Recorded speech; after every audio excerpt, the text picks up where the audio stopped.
First Pakistan army ఎందుకు ఆనందంలో ఉందో చెప్తా. ఏంటండి ఎందుకు ఆనందంలో ఉందంటే, అరే భారతదేశం యుద్ధం అయిపోయిందిరా, సావు బతుకుల నుంచి బయటకు వచ్చాం. ఇక ఉన్న విషయాలు కూడా పాక్ త్రివిధ దళాలు, అసలు నేవీ అయితే 1393 యుద్ధ విమానాలతో 7వ అతిపెద్ద వాయు వ్యవస్థ అసలు కీళ్ళు వంచేసింది భారతదేశం. ఇంకా ప్రతిస్పందించడానికి లేదు. ఈరోజు యుద్ధ విరమణతో అది ఆనందంగా ఉంది. నేవీ ఆనందంగా ఉంది.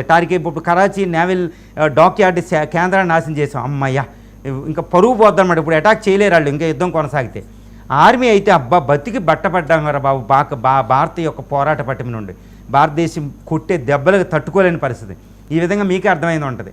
ఈ యుద్ధ విరమణ అంటే పాకిస్తాన్ త్రివిధ దళాలు ఆనందంలో ఉన్నారన్నమాట. తన ఫ్యామిలీల దగ్గరికి వెళ్ళొచ్చు, వాళ్ళకే ఫ్యామిలీలు ఉన్నాయి. పాకిస్తాన్ ప్రభుత్వం ఆనందంలో ఉంది అమ్మ అని. కానీ భారత ఆర్మీ దుఃఖంలో ఎందుకు ఉందండి? ఇది చాలా జాగ్రత్తగా ఉండాలి. భారత ఆర్మీ ఎప్పుడూ ఒకటి అడిగిద్ది ప్రభుత్వాన్ని. ఎందుకంటే మనం తూచా తప్పకుండా ప్రజాస్వామ్య ప్రభుత్వం, ఆర్మీ ఏమీ మాట్లాడదు. ఎప్పుడు అది ఏం చేస్తే తలోపవలసింది. ఇక్కడ ఎప్పుడు ఒకటి అడిగిద్ది అన్నమాట భారత ఆర్మీ. కనీసం కొన్ని గంటల స్వేచ్ఛ ఇవ్వండి, కొన్ని రోజులు ఛాన్స్ ఇవ్వండి. పాకిస్తాన్ అసలు నామరూపాలు లేకుండా చేసేస్తాం, పాకిస్తాన్ లేకుండా చేసేస్తాం, ఎందుకంటే దానికోసం ఎందుకు ఆలోచిస్తారని ఆర్మీ అంటూ ఉంటుంది. ఈరోజు స్వేచ్ఛ ఇచ్చాం, ఇచ్చి మధ్యలోనే స్వేచ్ఛను ఆపేసింది భారత ప్రభుత్వం. ఇంకా కాల్పుల విరమణ వచ్చేసింది, అయ్యి వచ్చింది, ఇంకా మీకు ఆగంది.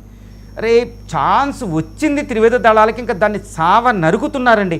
ఇంకా మామూలు కాదు. 7,96,000 చదరపు కిలోమీటర్ల ప్రాంతంలోకి అన్ని నగరాల మీద, అన్ని విధానాల మీద మనం దాడి చేసి దాన్ని సర్వనాశనం చేసేస్తున్నాం. ఈ మధ్యలో ఆగండి అన్నారు.